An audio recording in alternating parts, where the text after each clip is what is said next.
All right, all right, all right. This is the study of stuff. My name is Mano Elia, as always.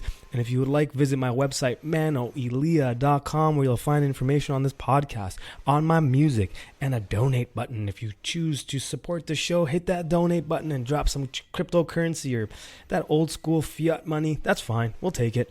But let's talk about our show today. Today, I got the opportunity to interview my man, Paul Roy. Now, one of the big reasons I wanted Paul on the show is because I really wanted to start talking about blockchain. I really wanted to start moving towards the direction of discussing agorism, anarcho-capitalism, blockchain, and cryptocurrencies and how they can help us decentralize our lives both digitally and physically on the analog plane. Now, that's something that we kind of touch on, and when I have Paul back on, we're going to go down that rabbit hole even further and deeper, down that rabbit hole. But without further ado, I want you guys to sit back and really check out what we had to talk about here. This is amazing. We really covered a lot of ground, a lot of information. Paul discusses this amazing project that he's a part of.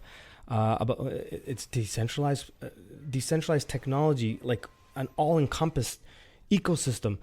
You know what? I'm just going to let him tell you about it in the podcast episode where you're listening to it right now. And we're going to get to that in just a second. One little thing, though.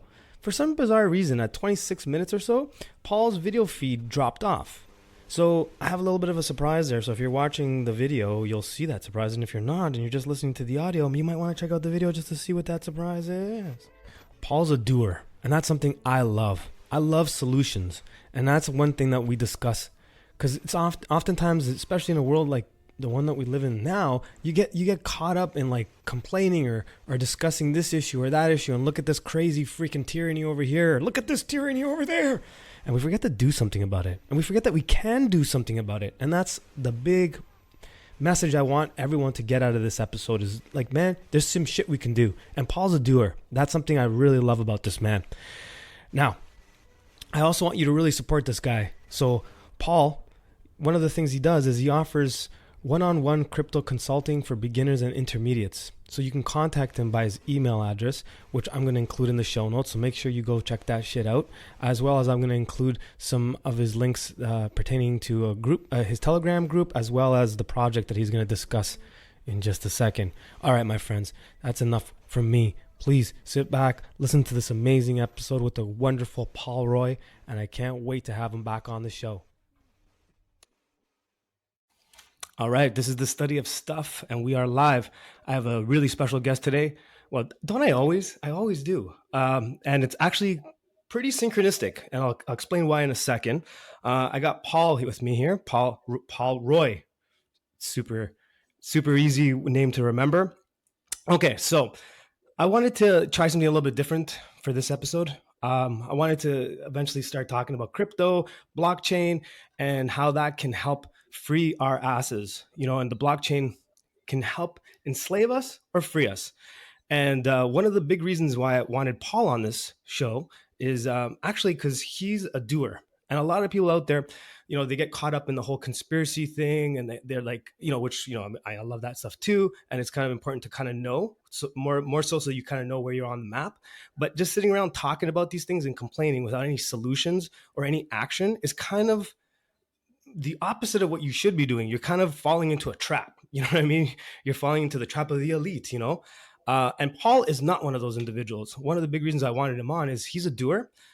He's solution-based, and he's actually one of the people on the forefront of trying to really bring in the new economy that's at our doorstep. And he's kind of viewing the future, putting words in your mouth, Paul, as an opportunity rather than just something that's happening to us, something that we maybe can participate with.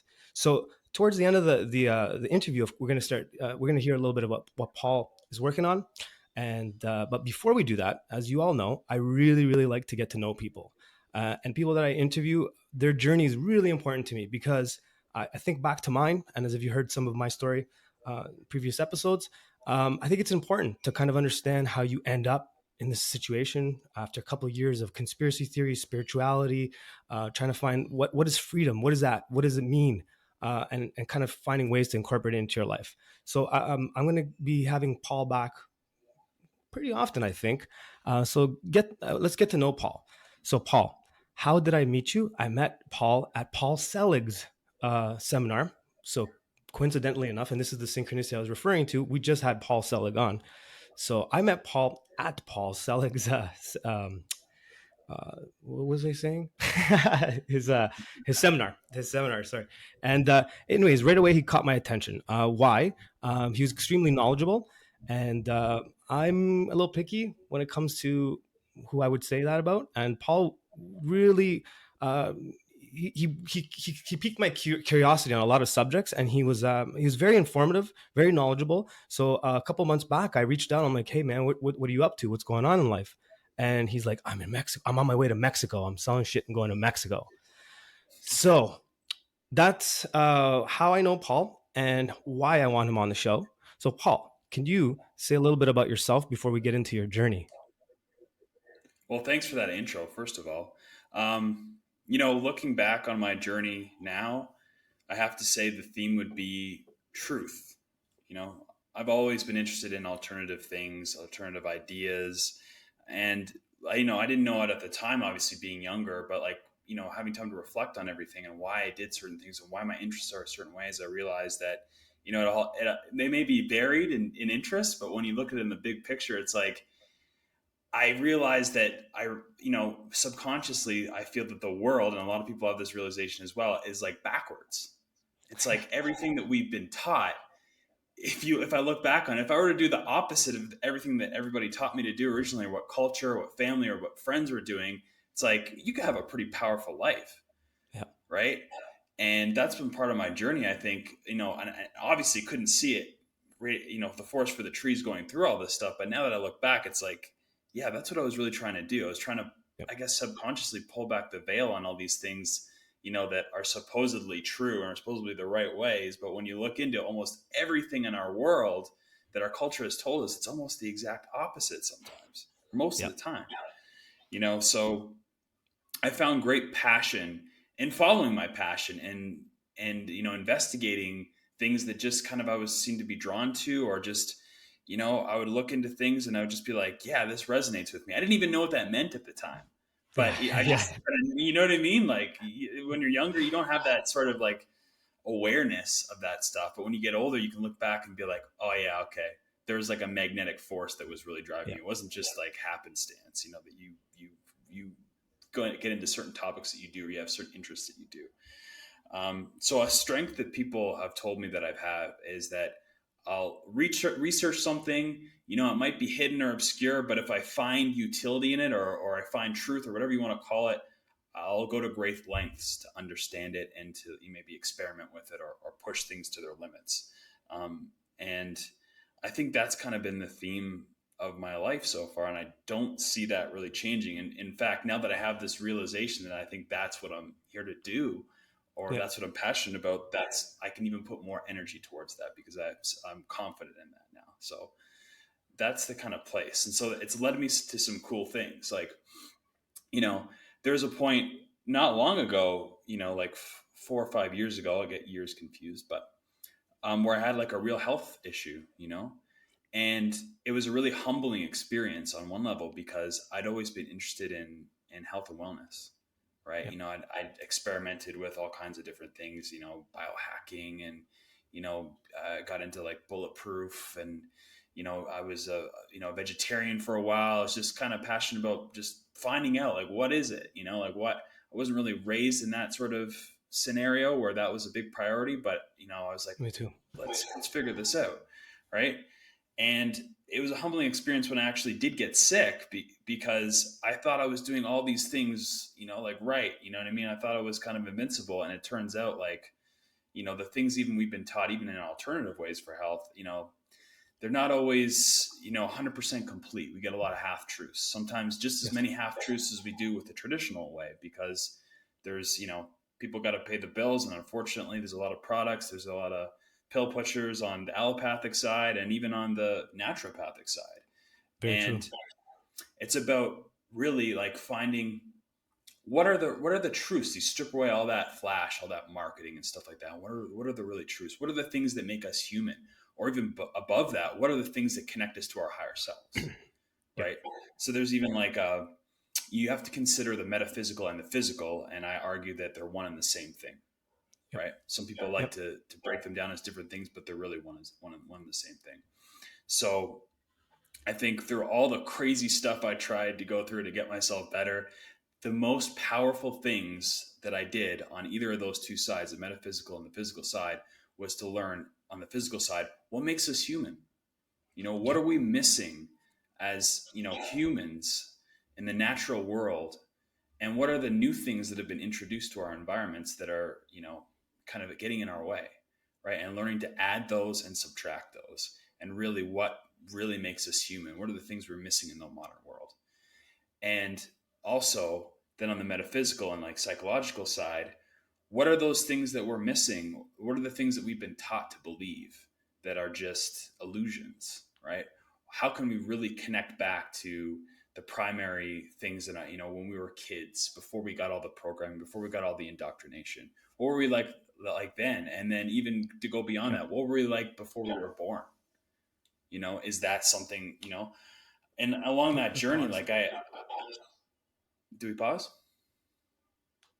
Yeah, that's okay. We're good. We're good. Sorry, go ahead.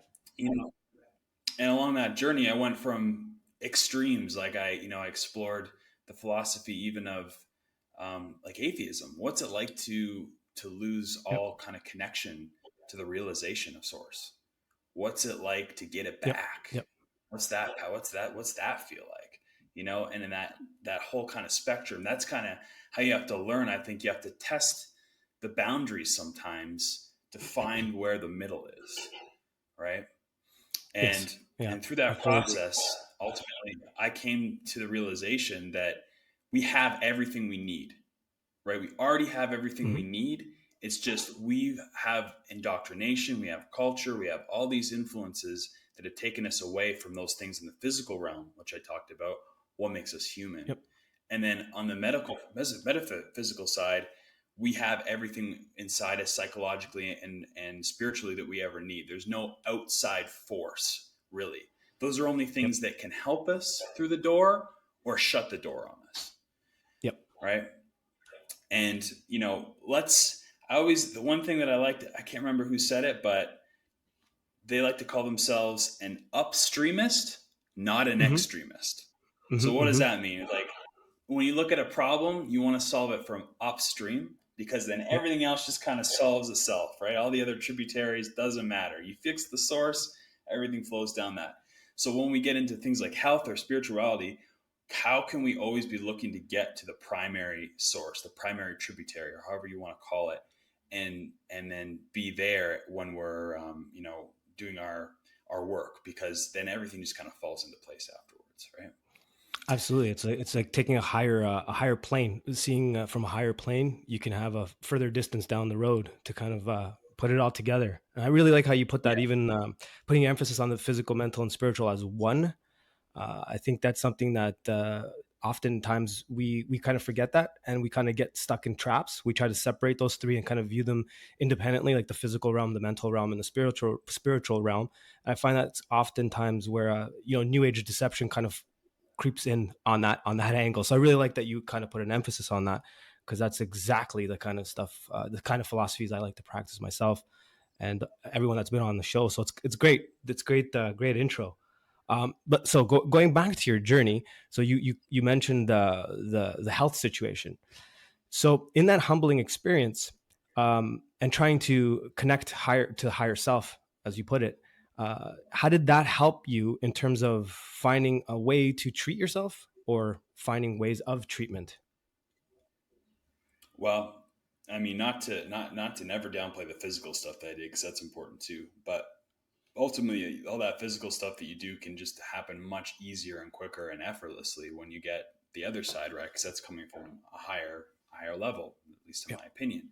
So, really reconnecting to who we are. Ultimately, there's really top level principles like you're loved, right? And Hmm. if you can love yourself, you can love everybody else, right? Yep. That's number one, like love. It's all this stuff is like simple stuff you may have been taught in, in kindergarten Yeah. level stuff, but it's the most important stuff, right? Yeah, You absolutely. can learn to love yourself. You can learn to love everything else around you, and that gives you the power to forgive yourself, and to know that energy flows through you, right? It's the same Yes. energy that flows through everything. And whatever you want to call it, maybe you don't want to even call it love, you want to call it primary source, whatever, it doesn't matter, it's all just labels, right? But if those realizations that aren't something that you attain, it's things that already are, Yep. right? Agreed. That's the thing, because if you don't realize that, then you're always searching from the external. If you can Yep. realize that it's an inside job, right? Yep. It's Yep. coming from within, Yep. then that's the true realization of that, and then everything can kind of flow down from that. If you love yourself even on a physical level, every cell in your body knows that, and it's Yes. not that it's something new, it's just you're putting everything in line. It's like coming back to center, the ways Yep. things are. Putting it back into the rhythm of nature. Right. I like to think of like, following, what's the way to like align to source, or like to your higher self, or what your true purpose is. It's like you being in like a river. Okay. And Hmm. it's a really fast flowing river, but you don't realize it. Like someone that's not in line, they will be clawing against the riverbanks their whole Yes. life and hitting every rock along the way. But either Yeah. way, you got to go the same way. It's like Yeah. one way you just kind of let go and you realize what's already there. You have this force that's going to protect you, and you can float down the river like you're on like the lazy river or something.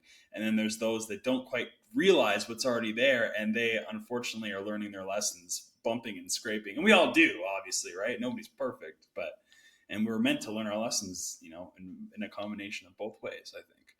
Absolutely, So, because that's how you learn how to not do that again.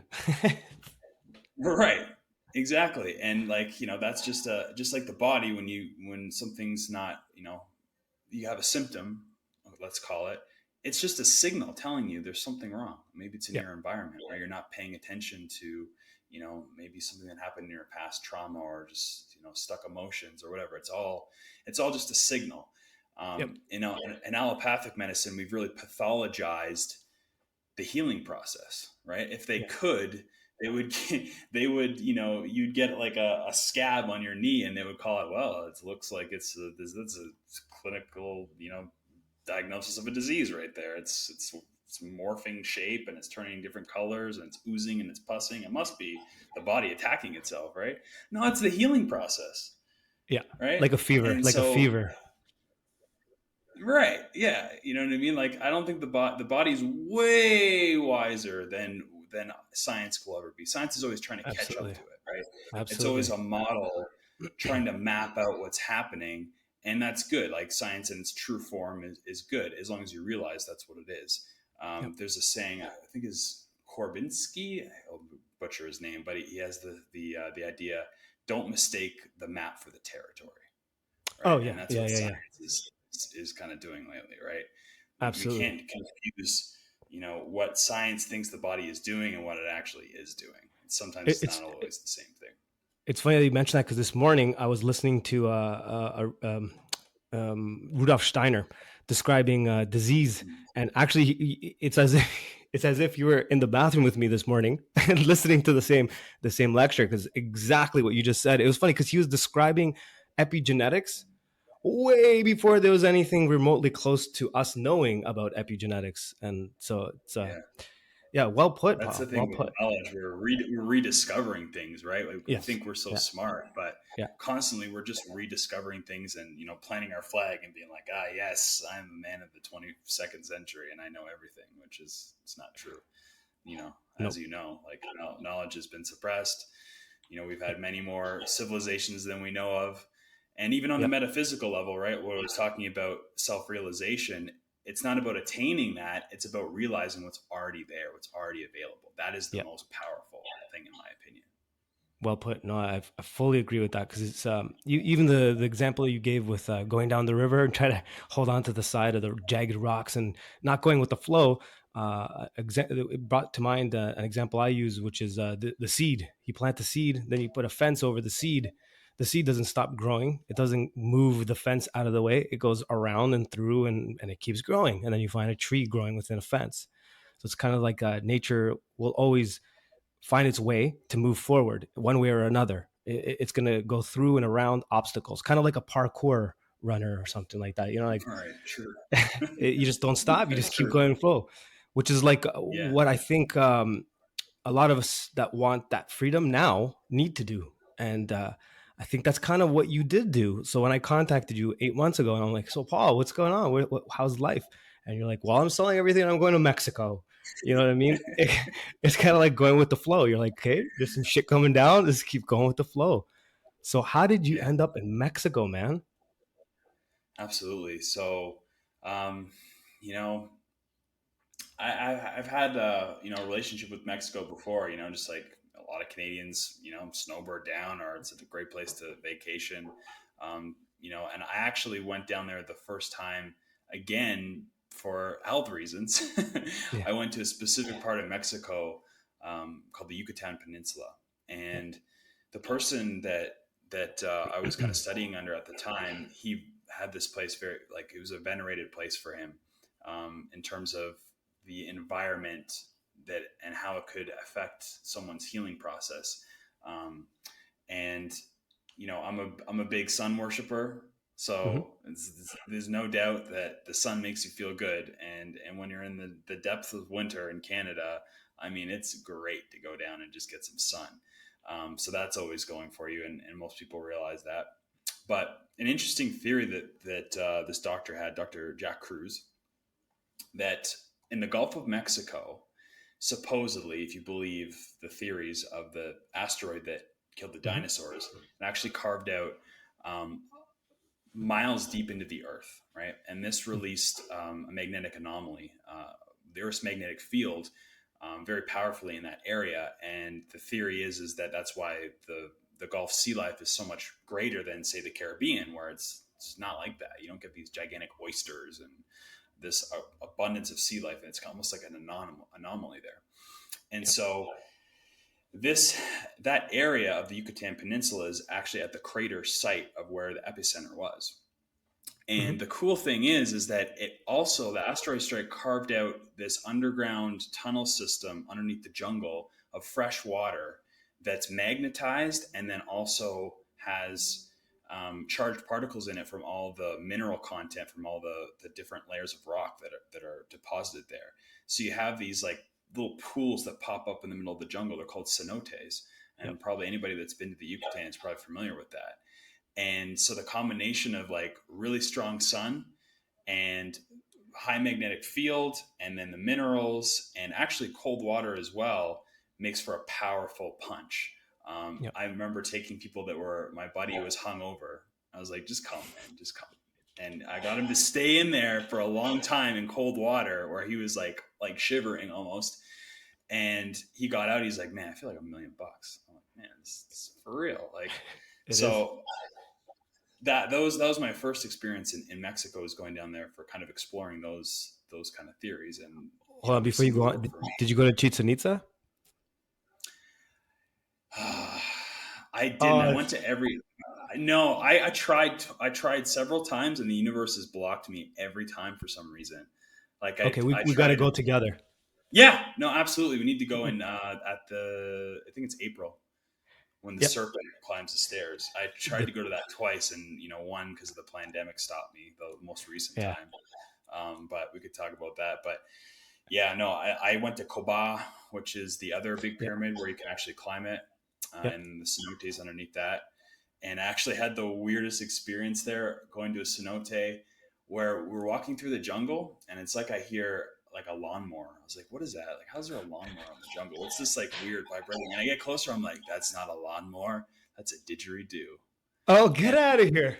there, there's a shaman doing a bee ceremony and at the cenote, and he's from Koba. It was Okay. unreal. We get there, he's got a guy playing the didgeridoo, and there's this guy sitting with all these like jungle bees just all landing on him and surrounding him. He's got like honey everywhere. He's attracting them from out of the jungle. It was an unreal. I just had to put that as just, we're speaking of Koba and the pyramids there is just I don't know. It Oh, was a absolutely. crazy, crazy That's the one adventure. I did when I went to Yucatan. Chichen Itza was on my bucket list, and the Cobalt was where I wanted to go the day after. But because the group that I went with, they were really respectful. They knew that this was like a big moment for me, so they gave me the whole day. They just like leave him alone, don't bother him, let him just soak it all in, and because you know they the whole trip they're like, let's go here, let's go. That was one day I just, you know, it was my day, you know what I mean? Leave me alone. This is I've been waiting my whole life for this moment. And it was remarkable. It was crazy. I went to the cenotes as well. I had the similar experience to what you described. I went down with my daughter, and I don't normally like getting into water. I like being around water a lot. I'm not big on being in it, well, but I had to do it. And you're right, man. You could feel it. Like you could feel a totally different. It's hard to describe. I don't even know how to. It kind of feels like if anyone practices qigong or anything like that, and you kind of feel like the magnets in your hand.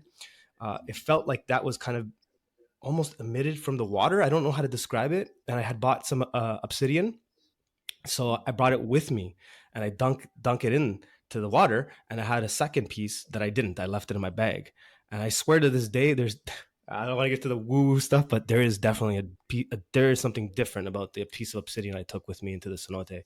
So I know what you're talking about. It's pretty remarkable experience. Sorry to cut you off. I just wanted to throw that in there Oh, no, no, because I was done with that. I was done with that for sure. So I guess where we're going with that is, why am I in Mexico? So yes, I'd already had familiarity being down there, on vacation several times and exploring that area, and going. So I was primarily the Yucatan. I hadn't really visited, the interior of Mexico until this trip. But I was also aware of different freedom-minded groups, hmm anarcho-capitalists, agorists, and a favorite place for them is Mexico, right? Because yep, it has a very long history of, the Mexican people are very welcoming. Like they're known in Latin America for being very welcoming to foreigners, not just from Latin America, but from the United States, from anywhere. And there's a lot of history of political asylum. They'll welcome people in. They don't really care what you've done. Especially political, activists like even Julian Assange was welcomed there. He never made it there, but you know, it speaks to them. And there's a large movement of people there that have opposed the government for a long time, and they have a history of actually putting their money where their mouth is in yep, recent times. So there's definitely a balance of power that's in check there more than other places. And during the pandemic, there was it was definitely a place where people seem to be flocking to from around the world because they see the freedoms that are still there, and there's no restrictions to enter the country. One of the few yep, countries that didn't put any restrictions over the course of the last 2 years. Um, and I saw a lot of people going down there, and it was always on my radar through all this. Like if things kind of were moving in the wrong direction, it's like, yeah, yep, let's just kind of plan to like move towards that direction just in case. Not too sure how this is going to play out. In the beginning of everything happening, I was convinced that it was going to be the same as every other operation that they've done, psychological operation. It would be over. Everybody would forget about it, be on to the next news cycle. But it seemed, as time went on, that this was not a drill.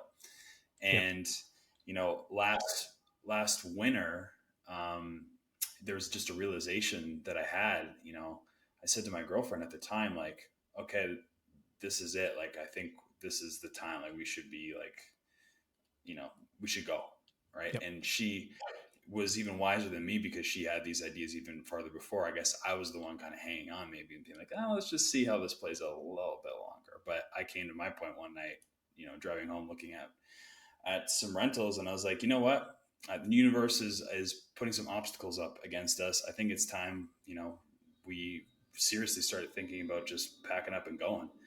And so I spent the next, I don't know, like 3 weeks, getting rid of pretty much everything that I have. I didn't have a lot, but it was still hard to get rid of a lot of stuff. Like, yep, I'm a musician, so I got rid of all my gear except for one guitar. That was very yeah, hard at first, but also liberating at the same time.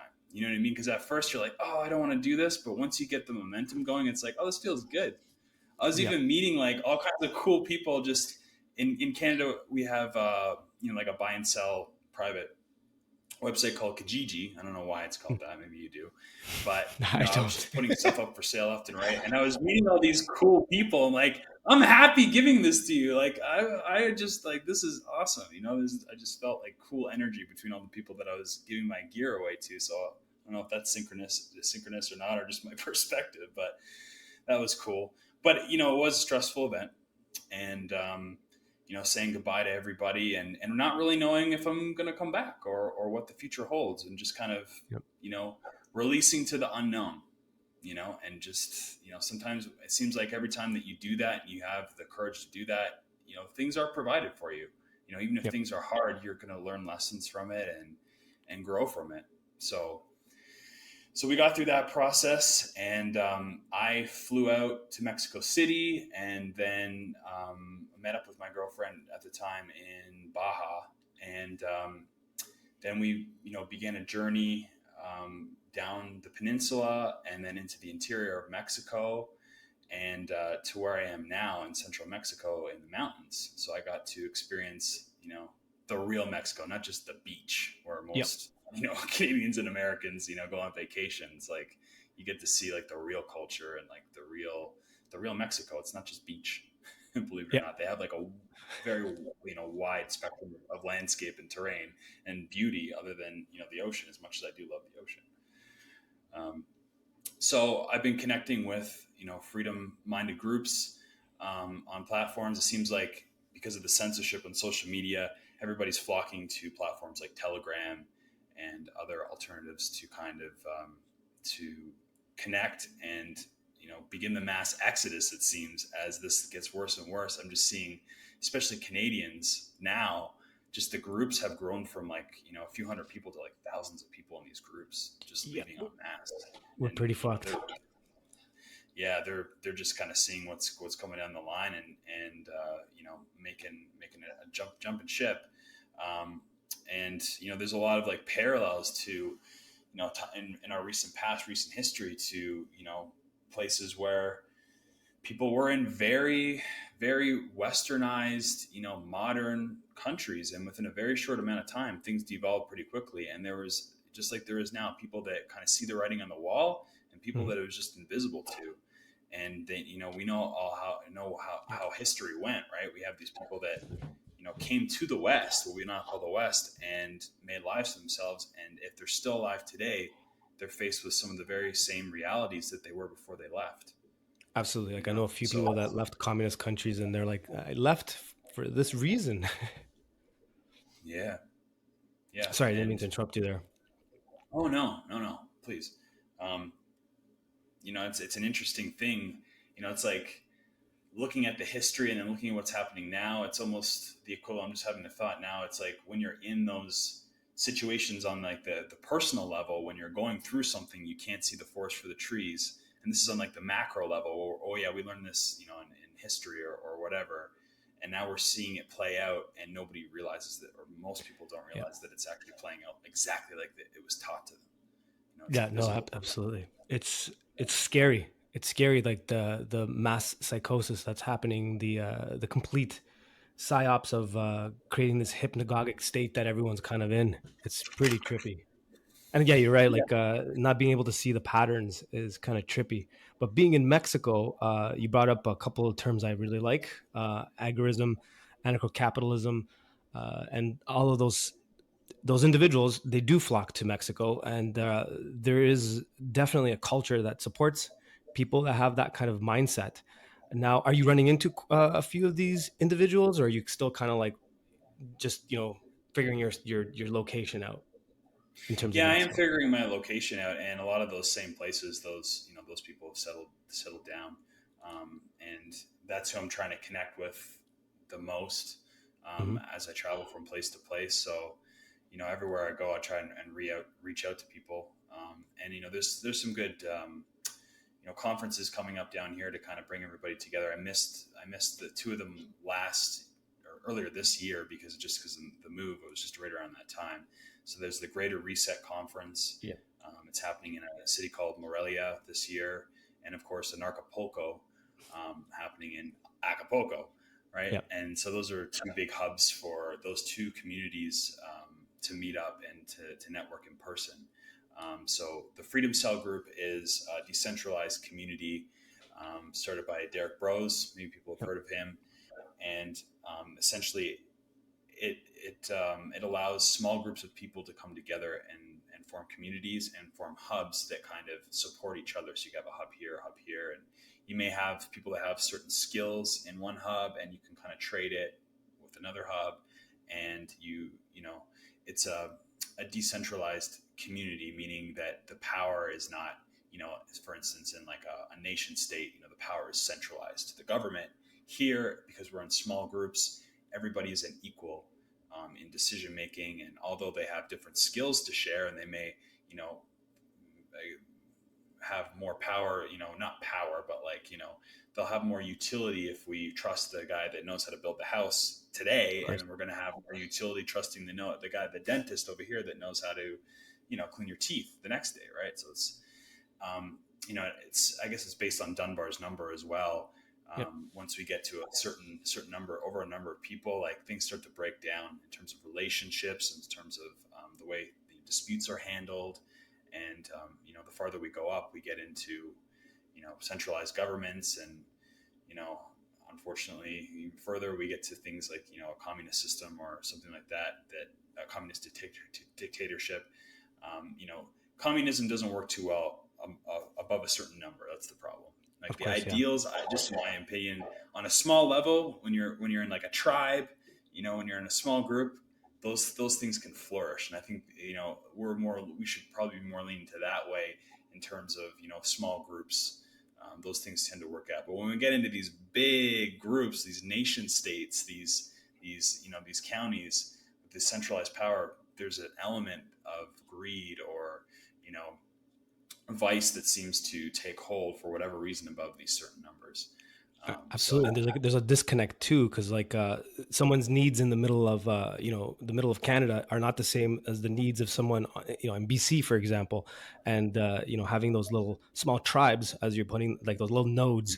It's almost like we're kind of making the nodes of the blockchain. When you like look at when you step back and you look at agorism and anarcho-capitalism, it kind of looks like it's functioning in a similar fashion. That each node carries a specific area of expertise, or being that there's small communities like a kibbutz, for example. Communism may work in a kibbutz situation, but wouldn't on a national level, or even with families and tribes, as you just described. And that's Right. like the beauty of it. Like someone was asking me today to define agorism, coincidentally enough, and I try to avoid. I mean, describing a movement or idea or whatever. It's necessary, but sometimes you kind of get lost in the whole definition of the word, because then you'll have like this argument between libertarians versus like anarcho-capitalists, and like guys, okay, we're all in the same.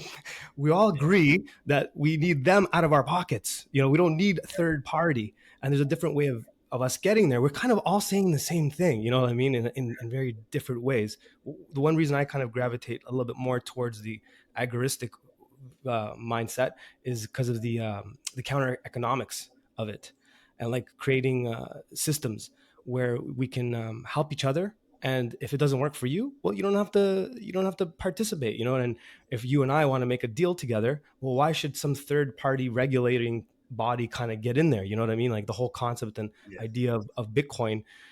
Now we're kind of going into that beautiful world of decentralized blockchain.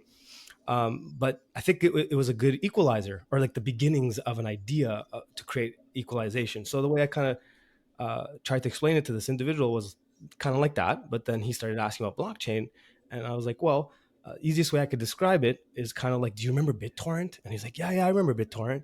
I'm like, well, BitTorrent's kind of like how the blockchain works and kind of how crypto works. And then I kind of got into decentralized versus centralized. Now where I'm going with this is I'm gonna like set you up for this. But yeah, like one thing I really liked about when you told me about your project and I looked into it, like I had no idea where your mindset was at. I just kind of had an idea. Okay, this guy's probably this type of person. I was correct, thankfully. And I like that you really put an onus on the decentralized aspect of it, but the true decentralization, and how you view it, I think is extremely healthy, and a great way to kind of build a future. so the way you were describing it on some of your videos. So now I'm kind of like, the audience is like, what the fuck is he talking about? So in your words, can you describe how you view the blockchain and how you view centralization versus decentralization? Because you already mentioned them, but like, let's pretend we're talking to people that never heard these terms before. So describe blockchain, decentralization, and centralization. Right. So blockchain is a technology that kind of falls under the category of decentralization. So let's go to decentralization first. So it's a decentralization of power, right, away from in the hands of a few to the hands of the many, right? So let's take an example of a centralized system. We would know that, most notably as like a government, right? Mm-hmm. Or, a corporation where it's a top-down system where the control and the decision making is all done. Maybe it could be in a pyramid structure, right? Or it could be just, like straight top down, like a chain of command or something like that, right? Now, a decentralized system is quite different. You can imagine, instead of a pyramid, you can imagine like a circle, maybe. And there's these little like polka dots all in the circle, and there's a web in between them. And each one of those is a central point of power. And if someone were to poke out one of those polka dots, well, although all those other polka dots are all on that web, they can all kind of take over the responsibility for maintaining the system or the network, if you will. So another way, like an analogy I like to say for decentralization, is a dinner party. I'll give you an example. So you can have a centralized dinner party or a decentralized dinner party. So let's say you want to go out and take a bunch of friends out to dinner, and you go to a restaurant, and the chef, you don't know it, but he's having a real bad night. Maybe he had a little bit too much whatever in the back. He had a rough night, and he burns the main courses. So at this point, your dinner party's screwed. You got to go. You got to find a new restaurant. There was a single point of failure there, right? It was not a centralized system. The power lied pretty much in that chef running the show, and if he's incapacitated for whatever reason, everything else kind of crumbles below that, right? Yep. So the decentralized aspect of this is uh, oh my god, what was I going to say? It's a potluck, right? So you have the potluck, you got everybody over, everybody contributes their own dish to this dinner party. And if a couple people, burn their dishes, or you don't like the way they spice whatever, they put too much salt, too little salt, it's okay, because 6 other people brought amazing dishes and everybody can share, right? It's not a big deal. There's no single point of failure there. There's enough people to support the network that if something goes wrong, and it will go wrong, we have a backup plan. We have many backup plans. And so how this applies to where we are right now in the technological age, in the modern age, we've grown up in the paradigm of centralized systems, from governments to major religions, to all the major institutions, pretty much everything, education, everything that you can think of, every industry that you can think of, every institution is all centralized, right? Mm-hmm. And when we get to the technological age, we start to really see where this breaks down on a day-to-day level, because when we have a single point of failure in these global systems, or these systems that are just so big, it affects massive people on a global scale. I mean, just a couple of days ago, we had a down of Facebook, right? And people realized real quick how much they rely on something like that, right? Or when, a bank goes down, or a bank gets hacked, or something, we have these major outages, or even if the power goes out, right? A massive power goes out, and the Eastern Seaboard goes out. That's happened before, right? We get to see how global everything is, and how interconnected we are, and how fragile those systems are. If something goes wrong, a lot of people are affected in one fell swoop. So decentralized technologies wants to basically disrupt all of those industries, all of those institutions, with putting the power back into the people's hands, so that if something goes wrong, it's not one big disaster, right? We can rely on each other, or we can rely on whatever supporting the network. So, like you said, the biggest example is that everybody knows about is Bitcoin, right? So it started out as a technology, a cryptographic technology that someone released into the wild, essentially, and people, in a very short amount of time, picked up on the idea, started thinking, this is a good idea, I'm going to support it. And the more people that believed in it, the more people that contributed to it, the more people that interacted with Bitcoin, all of a sudden we have a worldwide network that does not discriminate against race, nationality, or any kind of barrier to entry other than knowledge of how it might work or how to participate. And we have this decentralized system that's worldwide, and it's disrupting different industries. It's disrupting banking. It's disrupting, the financial system, to the point where essentially you could have an unnumbered Swiss bank in your back pocket, right? You can walk across an international border with hundreds of millions of dollars inside your head, and nobody would ever know it, right? Mm-hmm. It's a very powerful technology, and no one owns it, no one controls it, no government controls it, no one single entity controls it. So it's a very powerful decentralized technology, and that's what everybody knows as the blockchain. So I guess I can explain the blockchain now. The blockchain is essentially, in Bitcoin, it's a ledger. So just like at a bank, you have a ledger that tracks all of your transactions in your checking account or whatever, right? And in this case, this ledger, it actually tracks all of the transactions that have ever been done in the history of Bitcoin since the first block was created. We have a chain of blocks, a chain of ledgers. And this is good and this is bad. What's good about it is that basically it roots out fraud. It roots out bad actors pretending to be someone who they're not, or trying to pull the wool over someone's eyes financially. And it keeps power in check by everything being over the table. Mm-hmm. Now, the flip side of that, the dark side to that, is that everything's public, right? So people don't value privacy, but they will soon. As soon as it starts to hurt them, and they realize what it is, they will. Absolutely. They will see that they want their privacy, and it's been, taken away from them. And because Bitcoin right now, a lot of people consider it to be anonymous, but it's not. It's only pseudo-anonymous. Yeah. Thank you for saying that. Although, that ledger doesn't have your name on it, right? When you're interacting with Bitcoin, it has an address, and with the right amount of time and money and investigation, and in the future, it will be, commonplace to basically check every transaction and where it comes from. So there's a good and a bad thing to that. And that's where the opportunity in the free market, since we were talking about agorism and anarcho-capitalism, that's really what it's about, is free market capitalism. I should mention that because before we start talking about communism, people were like, why are you talking about communism and agorism? But yeah, that's a free market thing, right? So the free market has come along already and solved some of those issues. Absolutely. So that's one example of a decentralized technology disrupting the financial industry. But pretty much like I was saying, every industry that you can imagine, from communications to land rights to collectibles to musicians and royalty rights, insurance, everything that you can think of can, and I believe will be, disrupted by these technologies. And it's a power for good and a power for bad. It can be. It's like a loaded gun on the table, basically.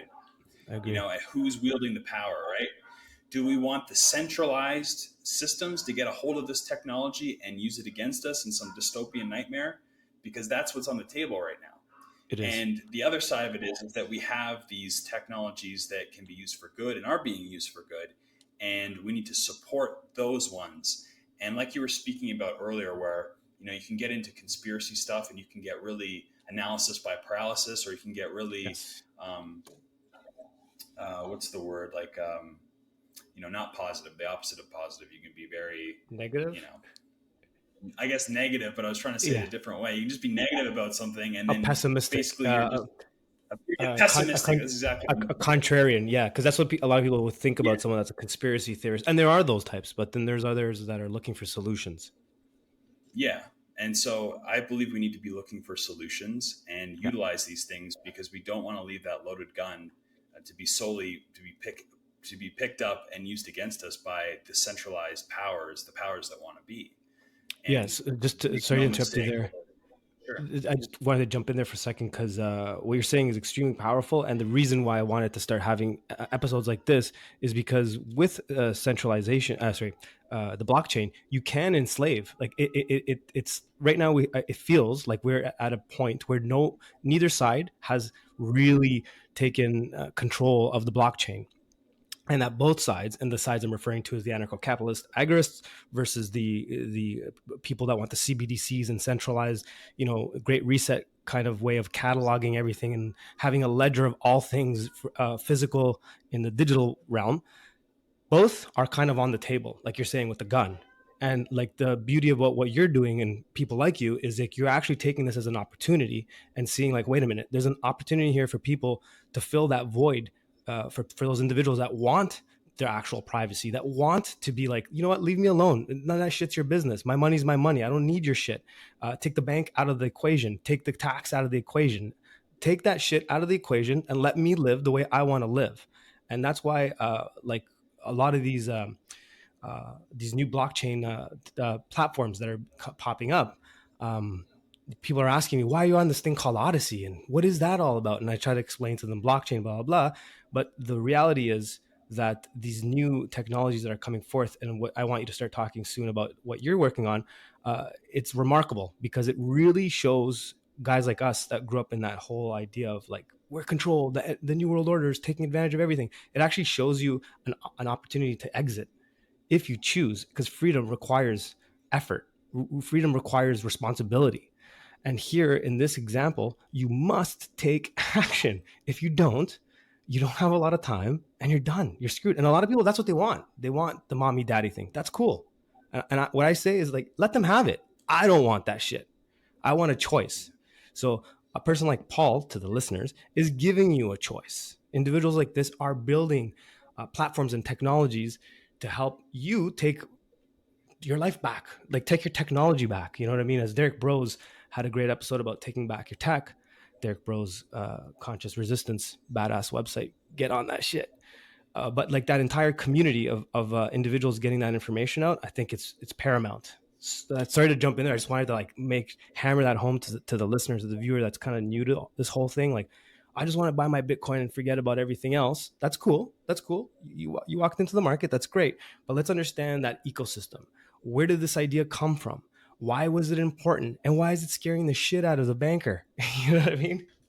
Like, why is it scaring the Yeah. shit out of all these individuals? Sorry, I just wanted to throw that in there for you. Yeah. And, it comes back to this whole thing of why we're in this mess to begin with. Let's tie everything together here. I believe Yes, that's this is my opinion that we've outsourced everything. Everything we've outsourced. We've outsourced our health, right? That's mm-hmm, why we're so dependent on all this big pharma takeover bullshit, right? We've mm-hmm. outsourced our spirituality. Yes, We've outsourced our responsibility for everything, right? We've outsourced, with Bitcoin, it's a chance to not outsource your financials, right? Or any of those other currencies that you may participate in, right? This is an opportunity to take our responsibility back, mm, right? To take control of everything. It's again coming back to the spiritual and the physical stuff I was talking about with healing. It's like you have to realize your power and what power you have and what you've given away.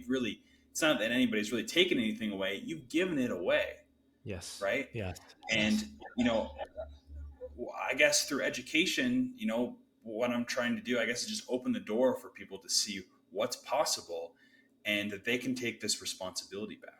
And it is a great responsibility with, I think it's a Stan Lee quote, with great power comes great responsibility, right? yeah, And that's, that's like with Bitcoin, for instance, you can have a Swiss bank account in your pocket, but you have to have the responsibility to take care of it, to take your security, in your own hands. And it's the same with all these other technologies. Like there is a responsibility there too, to learn, to educate yourself, and to be open to these things. And there are solutions out there, yes, and we have to support them. We have to support them by not, you know, voting with your dollar. Like, for instance, that was the whole thing that I really loved about, the health stuff, is like you can vote with your dollar. You can buy grass-fed beef, or you could buy, from your local farmer. You can go down to the farmer's market and really vote with your dollar, right? yeah, Yep. And you can do the same thing in this disruptive technology, where Yep. you can not buy your iPhones, or you can support Apple or support whatever big tech companies or Facebook or whatever. You can choose not to spend your money and your time there, and you can look for alternatives. And the more people that do that, the more stronger these networks become. And what we're really, I think, trying to do is not fight the system, but build a new system, Yes. right? It's like Buckminster we don't Fuller. want a revolution. Yeah, Buckminster Fuller, exactly. We don't want a revolution, right? Yep. We don't Yes. want to end up in the same place, That's right. 20 years from now. We want to I build agree. a new system, It right? actually And that's almost feels like that's what they're doing right now, is that they're trying to push us towards a form of revolution. Sorry to interrupt you there. Because it almost seems like they want us to burn the shit down so they can rebuild it the way that they want it. And they come in what as the saviors. yeah, exactly. Like, and that's why I love what you guys are doing, and people like yourself. And that's why I'm trying my best to support a lot of these platforms, and even kind of like, there's some that are like, I'm not trying to, how do I put this? There's some that claim to be blockchain decentralized, fully this and that, but they're not. I don't want to name any names. And then there's others that are completely fully, they have their own servers. An example is Library, which Odyssey runs on Library. Minds is another good example. Uh, you know what happened to Parlor can't happen to Library. It's there, it's staying there.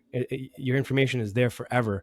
What's that other not something domain, I forgot the name of it, and they anyways, doesn't matter.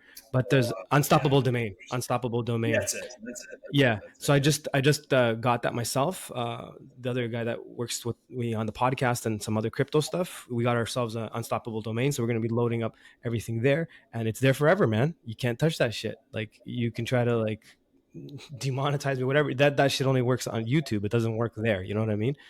And can you speak to some of the platforms you like, that you use? For example, I know you're on Odyssey, right?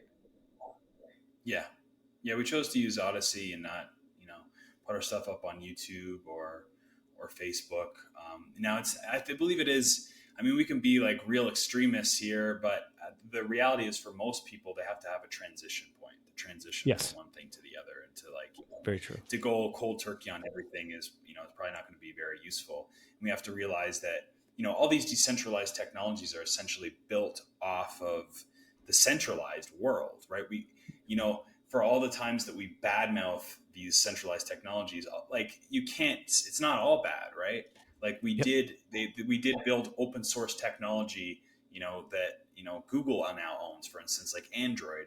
Yes. It started as an open source technology, and it still is, right? Yep. They crowdsourced, basically, all these different developers to come up with lots of innovation that they could never do on their own. And Hmm. it's a gift and a curse to them, because, yeah, they made a lot of headway in what their agendas were, but they also left the genie out of the bottle to develop, for people to build open source technologies on top of that. So it's never like a black or white thing, right?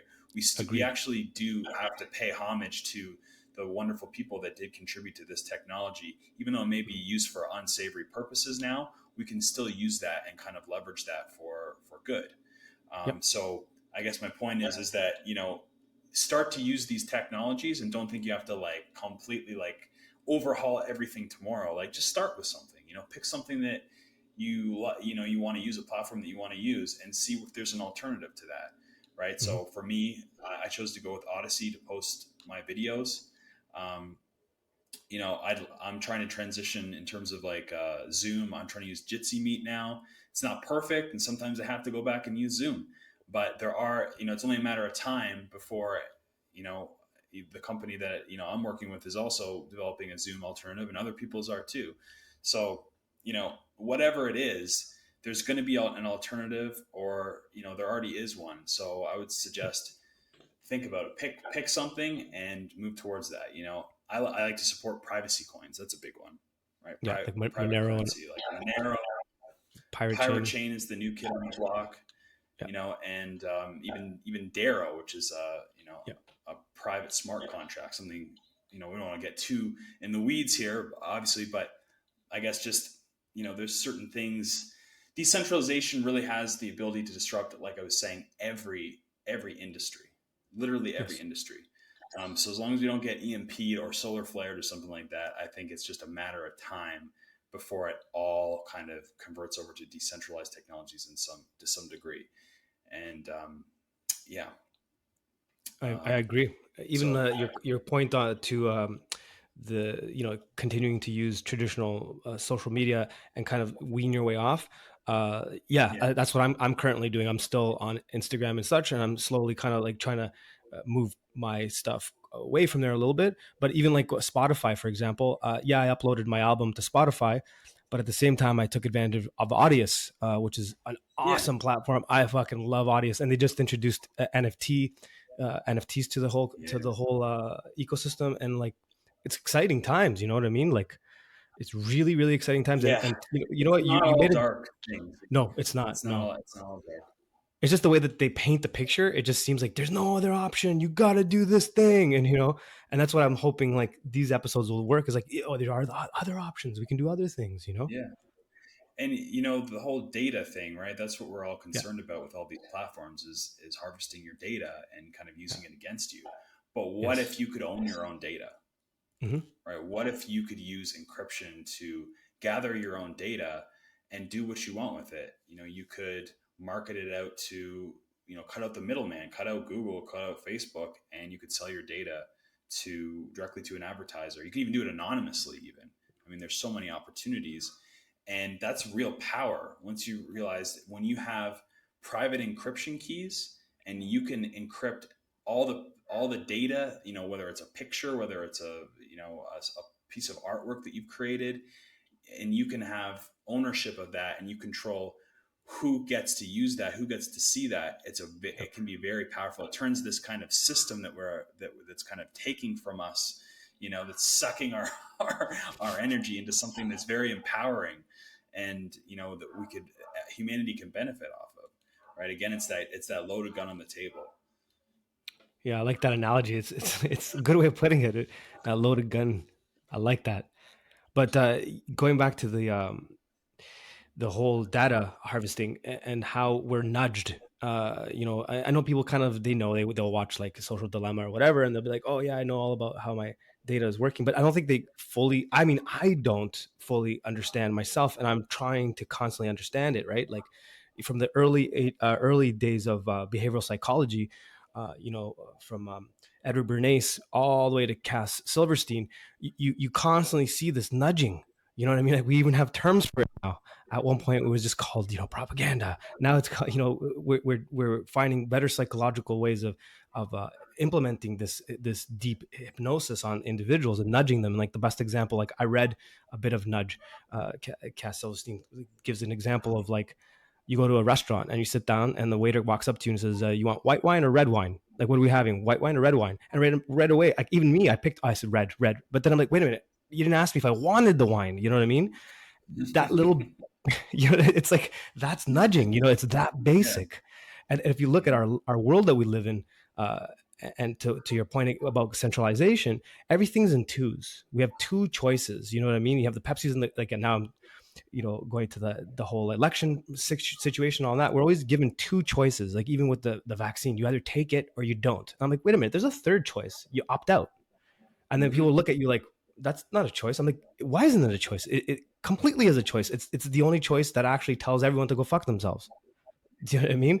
Yeah. And to me, a lot of the data harvesting and what they're doing with it and imposing themselves into your private life is to help nudge you. And we all know that, but we don't understand how far along that goes, right down to your cell phone. You're tracked, all this, but you don't understand exactly what your cell phone is doing. So people, like, I've had friends of mine go, "Oh yeah, but I shut off all my privacy, I shut off all that stuff." I'm like, you're still on Android. As soon as you like start your phone up, that just uploads all that information right to them and they have access to it.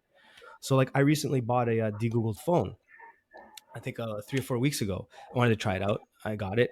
Uh, so far, so good.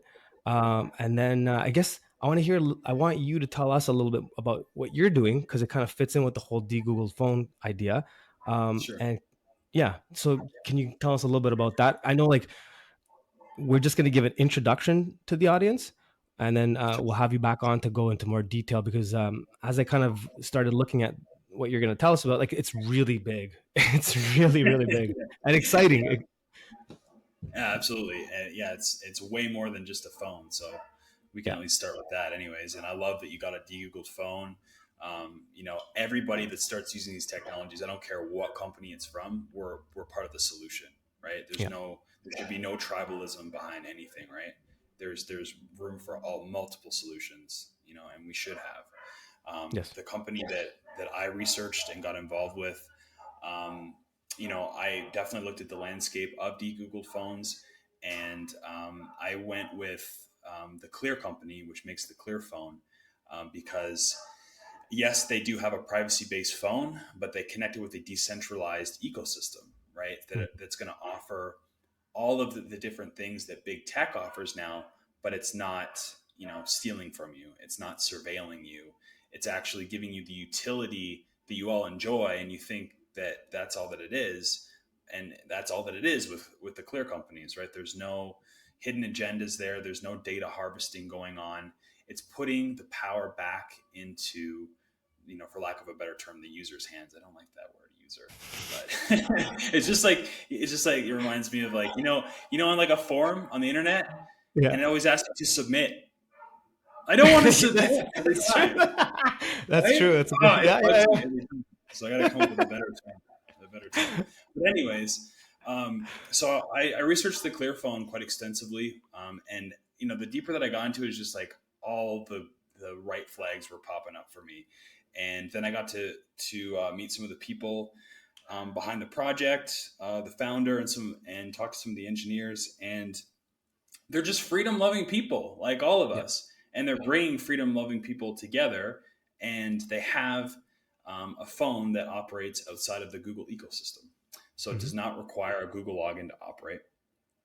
Two of the models are considered de-Googled phones. One of the models can still operate inside the Google ecosystem without communicating back to Google, and they have a few really cool innovations that no other phone has to stop the theft of data going out from the phones. So they have privacy-based apps that run on an open source operating system. That operating system was based on a Linux-based operating system that still runs on servers, and they have, I believe, like 400,000 of these servers deployed worldwide, and they built this infrastructure up over the last 10 years. And they actually wanted to launch a phone like 10 years ago. They realized they had to build the system out to do what they wanted to do. Hmm. So the founder of the company, Michael Proper, he's always been interested in decentralized technologies, and he's had a vision around bringing this together. And he got the idea, in order to like make this, to get mass adoption, you need to combine it with something that everybody kind of gets, everybody uses. So to him, that was the smartphone, right? Everybody knows how to use a smartphone. Everybody has a cell phone bill. Everybody needs to use it. Everybody's addicted to their smartphone. This is a way to connect decentralized technologies and have people use it. So the biggest problem in all these crypto companies generally is getting adoption from the average person. The barrier Yes. to entry is kind of knowledge and like not having things go over top of your head. Yeah. And to be able to get these powerful technologies, put it into an interface that everybody knows how to use already, that's how we get these decentralized technologies to the masses, right? And that's how we really affect change. So Yes. I know I went off in the weeds there a little bit, but No, no, no. the the phone, it operates on its open source operating system built on Android. So, like I said, Android originally was an open source thing before it got bought up by Google. And many people today, even I'm sure the phone that you're using right now, it probably does run off a custom ROM built on Android, like a lot Hmm. of them do. And basically, you can have stuff built on Android that has the guts ripped out of it from all the Google architecture, right? So this phone also combines the decentralized network. So, what do I mean by that? It's combining it with decentralized storage, cloud storage. This is really the innovation. When you can connect a smartphone to decentralized cloud storage, you can then plug in all the different decentralized technologies from, um, you know, currency banking stuff, decentralized finance, to um, just the storage itself, right? We all rely on the cloud, at least most of us, to store all our private things, our photos, our documents, our work stuff, like everything is up on the cloud, right? Yeah. Even governments, they all use Google Cloud. Everybody does. Well, they don't consider that Google owns the private keys to that system, meaning Yes. they can snoop on your stuff and they can deny you service at any time, as many individuals lately have found out the hard way. They can Yep. delete your entire life. Same with Facebook. Facebook has deleted people's entire digital lives that they trusted Facebook with, even though it was a psyop the whole time. People trusted to have all their photos up there on the cloud, and there's been many people that have had that just turned off, flipped off in a switch because they subscribe to a different narrative than is acceptable by the fact checkers or whatever the story might be, right? So we're building a system here where that can't happen anymore. You put stuff up there and you own the private keys. No one can shut you off, no one can censor you, and no one can snoop on your stuff, right? How is that possible? Well, when you receive a phone in this ecosystem, you get a 12-word seed phrase. And this is the same kind of thing you get with a Bitcoin wallet. It's exactly what I said, like 12 words that you write down, and this represents your private encryption.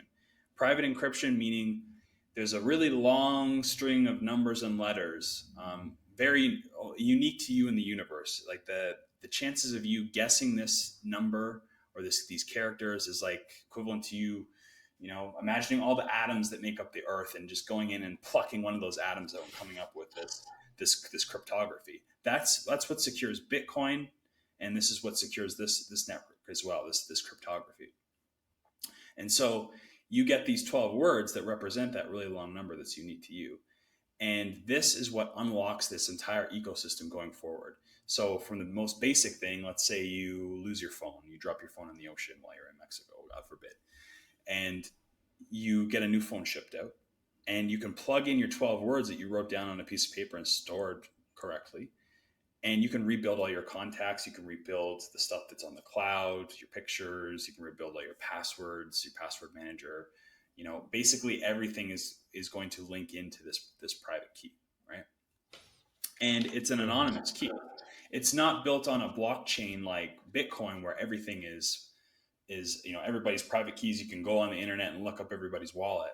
It's not like that. These are keys that do not have your billing information attached to them, for instance. So when you buy a clearphone, you're like, somebody might be asking, well, I got to pay someone for this, right? I can't walk into a store and pay cash for it yet. You can't actually buy them with cryptocurrency, by the way. But most people, they're going to be putting up their credit card information, right? They're going to be putting up their billing address to have it shipped out. And so what they've done is they've created a system where that information is no longer connected to the phone number, or those private keys. They have a third party that handles that, and it's not stored on a centralized system, right? And this is how they can have a phone number that's not connected to your billing information. It's actually connected to these private keys that they don't even know whose it is, right? That's if you call in for customer service, you'd be identified by the private keys. But other than that, that information is obscured, so that, let's say in a scenario, a lot of paranoid people might be concerned about, if you heard about Proton Mail recently, right? Yeah. They had to kind of bend the knee to, the Swiss government that came after them to release information on one of their clients, right? And by subpoena, I would imagine. And they had to hand over that information to the courts. But what happens when a company like Proton Mail doesn't hold the keys? The company that sells you the service provider, doesn't hold the keys. The customer does. They can't come knocking. They can't come knocking, right? They got to go to you. And the only way they're going to get that, I would argue, is, underneath, torture. if you're that sort of person, that's, Don't give them ideas. Don't give them ideas. All right. But, in all seriousness, this is the power that we're talking about. Yeah. In order to have these private encryption keys, you can own your data. You can own your digital life. This invisible world that is illuminated by, such documentaries as The Social Dilemma, right? This nebulous thing, it puts it into your hands, into your head. You can memorize these 12 words, and that represents all the data on the system. So moving forward, we can collect all our data, keep it secure, and you can choose to release it or not to release it. You could even choose to release it pseudo-anonymously. You could interact. This is all, in the future, right? Once these systems are fully set up and everybody's standing on their own two legs with this stuff. But imagine interacting with an institution like a bank and you're applying for something. I don't know, like a mortgage or whatever it is. Maybe that's not even the best example, but something like that where you have to prove who you are. Well, you have all that Oh, data from like 30 years. And so you could pick out, I don't know, your proof of address by like every Amazon order that came or something like that. But you don't have to reveal who you are or where the address is connected to. Or maybe it might be not the best example off the top of my head, but something like that where you can just give enough information to get the job done without handing over your social insurance number, your ID, your passport, like the whole shebang, right? There could be a world where you could God. interact with institutions just with these private keys, right? All they see is the private key and the data that you're handing over, like the Amazon, and they can't see that's Amazon, but they have a cryptographically like proven in court proof that you are who you say you are without having to reveal your identity. That's amazing. This is That's a great way of protecting identity, generally speaking. right. I didn't even think of it that way. That's a great way of thinking it. Yeah, like honestly, it's as powerful as your imagination can be. These technologies can be used for good, right? Yeah. And I think the trouble that I face right now is like just I see a lot of the benefit here in ways that is like, how do I get this for people to realize, like in that example, that's a good way to kind of explain that use case. But there's, like you say, there's so many different use cases for this. Yeah.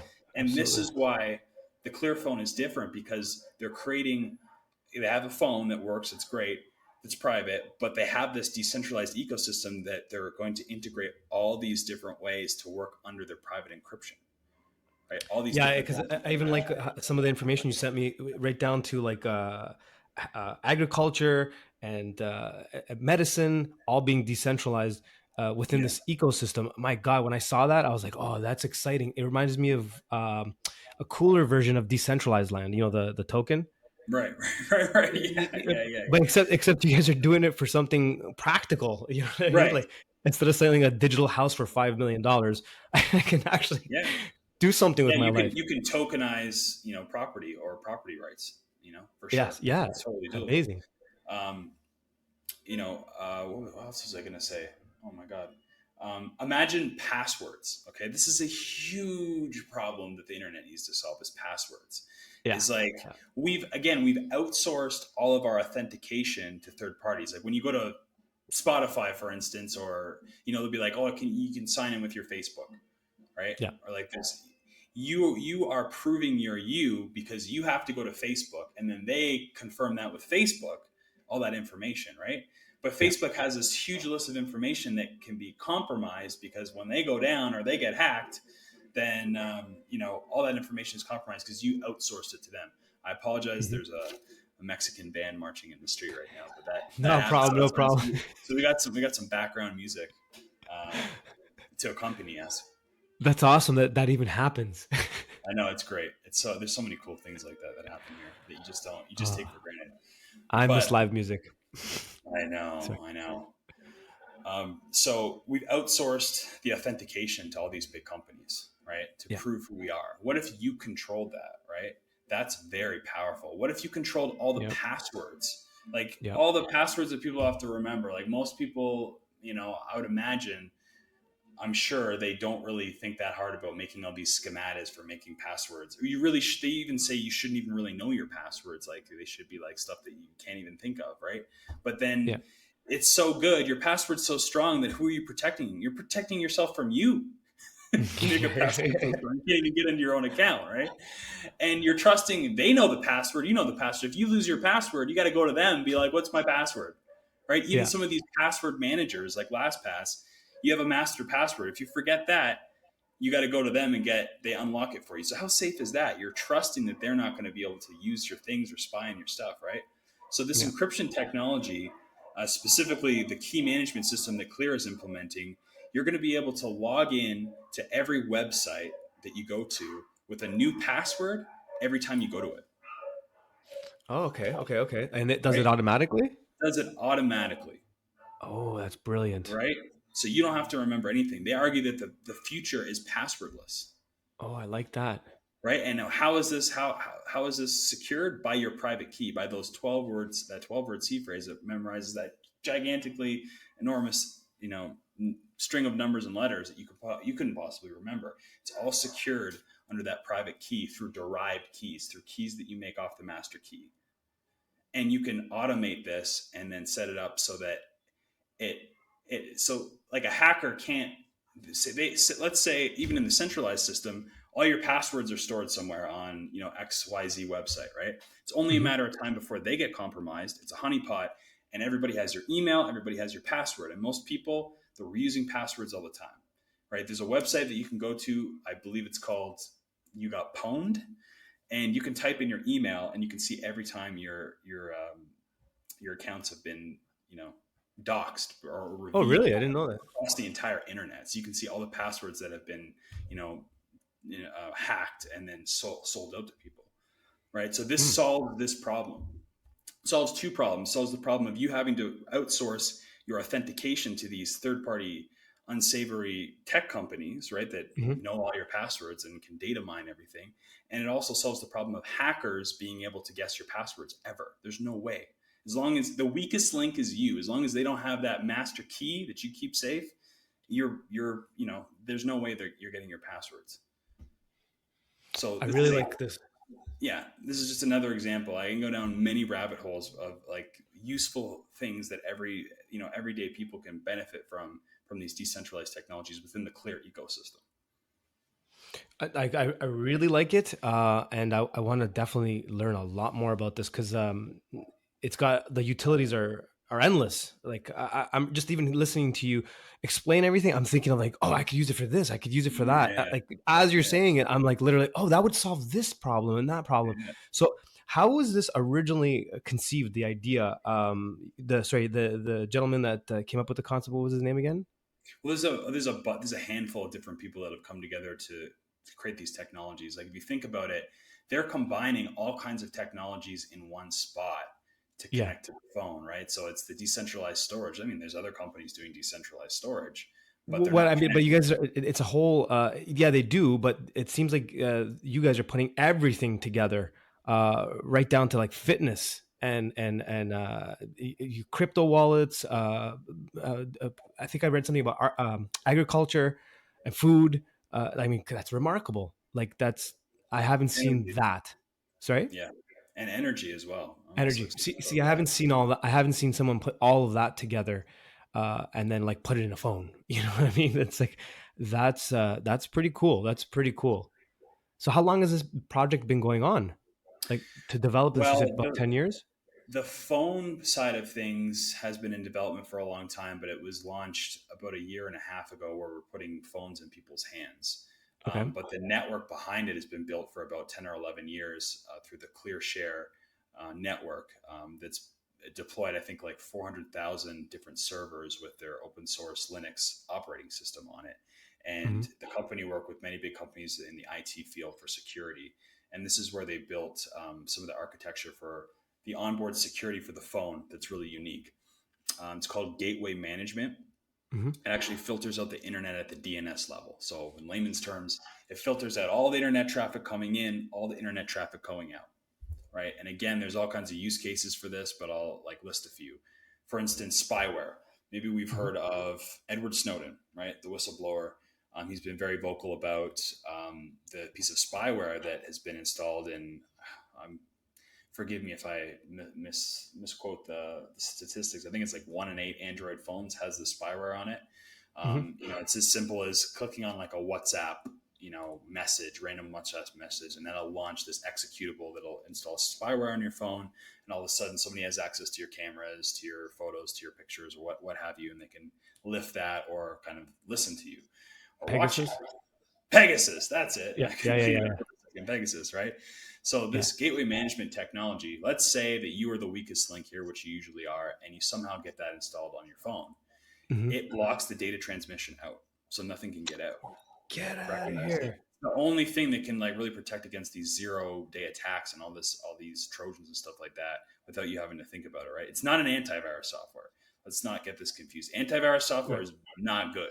That's No. actually a weak point in your computer. You don't want to have Yes. antivirus software. This is a Yep. completely different way to address the problem. So it's a very powerful technology that's on the phones that you get And, you know, that's one use case. Another use case that's completely on the other side of things is you can use it for parental controls. So you can Hmm. have a parent phone and a child phone. You can set a phone up as a child phone and it has certain permissions on it. So around internet usage, you could set age appropriate content for your child to watch. You could also set bedtimes that shut off the internet at certain times. You know, I that like can be a, that. yeah, you know what I mean? Like that, even that's powerful, right? And it follows the phone wherever it goes. Okay. And because it's linked on this system, it can send you push notifications, meaning you can get a notification on your phone asking you, do you want to approve this for your son or daughter to watch or view or access, right? Interesting. And here's the cool idea that brings it all together. Because we have these private keys, right? You're essentially, you know, holding on to your child's private keys. And when they're old enough, you can hand them over to them, like handing them the keys to their car. And this is the keys to their digital life, their digital house going forward. And what I think is really cool, like if this, you know, goes on long enough, you can have like children doing the same thing on the other end when their parents maybe pass on or whatever.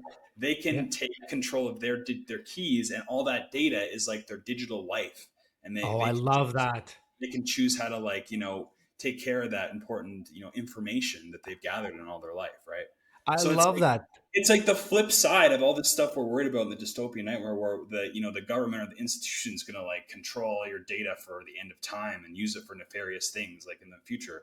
This is a Yeah. system where you own those private keys and you get the choice in how they're used and the data if you interact with this ecosystem or other ecosystems that may come up that are like it. This is exciting. Oh my God, you got me super excited about this. That's amazing. Yeah, I didn't even think about it that way. Yeah, like because like you pass on, and then there's like this digital you of that individual that's passed on, and that digital you can be in the hands of your loved ones instead of some Instead of jackass trying to Facebook. Because Yeah, when you build exactly. stuff up to Facebook, they own it forever. They can do whatever Yeah, they want with it. Who knows, you know, what kind of user agreement they're going to have in 20 years and what they're going to be able yeah, to do with your stuff, right? yep, yep. And Download you this, to some sort of frog or some shit. yeah, right. Like who knows? We can't even comprehend it. But let's just be safe. Move Yeah, away from those systems onto systems where we control that data and we own it. And no one can turn us into a frog unless we want to. yeah, right. Yeah, yeah. That's genius. I come. Okay, look, when we have you back, I'm gonna go dive a little bit deeper into this and kind of like really look at this ecosystem. And I really want you to break that down because I really could see. Okay, give me a second here. So let me unpack this. So it seems that the World Economic Forum, Klaus Schwab, right, that he's the head of the whole Great Reset right now, and all the individuals behind them who we don't know, their plan is to centralize section off a part of the blockchain to centralize it to kind of take everything that's in the physical realm and put it, a digital copy within the blockchain sphere, but it'll be capped off and it'll be centralized. With that would be their CBDCs, their central bank digital currency, and everything, all the surveillance. Your entire life will be in this little box on the blockchain. So I kind of look at the blockchain like a big web, as you described earlier. Great way of, I like the way you described that. You pull out one of the nodes and it doesn't fall apart. So you have this little web of all these nodes. They kind of section off this little box, a little prison, and they're like, this is the centralized version of the blockchain. So it seems like what you guys done is kind of said, okay, this is what you want to do. Well, we want to do the same thing, but what we want to do is put the power back into the people's hands. And so that you kind of stepped outside of that box, kind of are doing the same thing with completely different intent, and freedom being your intention to Yeah. like free people physically, mentally, and spiritually. And it takes us back to the beginning because I could see that. I could see how that could be like that one you of the three different degrees of being are all encompassed in this area. Because like one of the very few notes I took, sorry, I took very few notes before having this interview with you because I really wanted to kind of like make it feel like a conversation. But the one thing I did have on there is like, because the big thing for me when I talk about this conversation is realizing that there's a centralized and decentralized version of you analog and digitally. And Mm-hmm. looking at your life in that way, it's similar to looking at your life in the physical, mental, and spiritual as one Yes. Yeah. being, as opposed to three.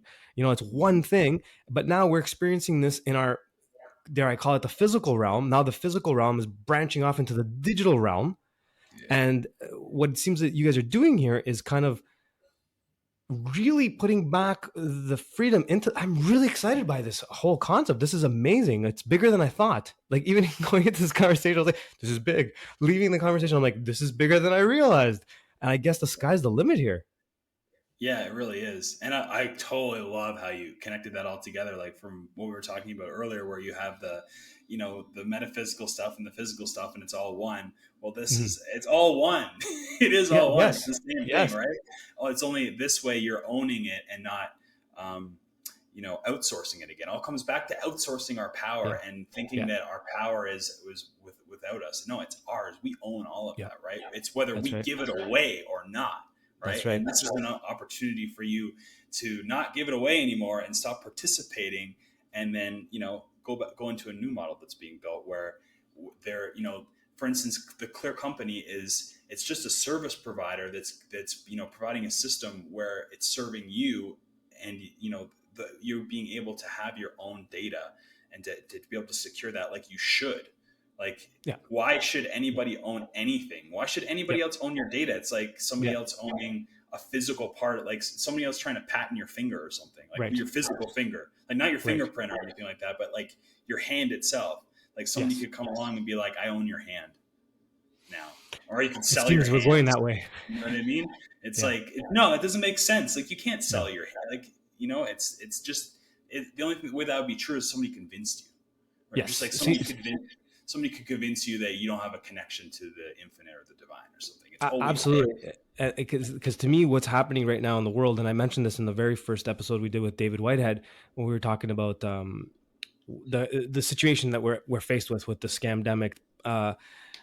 Basically, to me, for the last 200 years, it seems, or even longer, it seems like there's been a war on our consciousness and our sovereignty, and oftentimes we don't realize what that means. That sovereignty is God given, and it's something that can't be taken away unless you choose to give it up by complying, by signing away something. Like we rarely realize the power of our signature. Like, you walk into a bank and sign a piece of paper, and they'll hand you money. Do you know what I mean? And what's happening there is you're literally signing an agreement that, whether you like it or not, it's on a spiritual level. It's like casting a spell, which is why we use the word spell. Spell is the same as like casting a spell, right?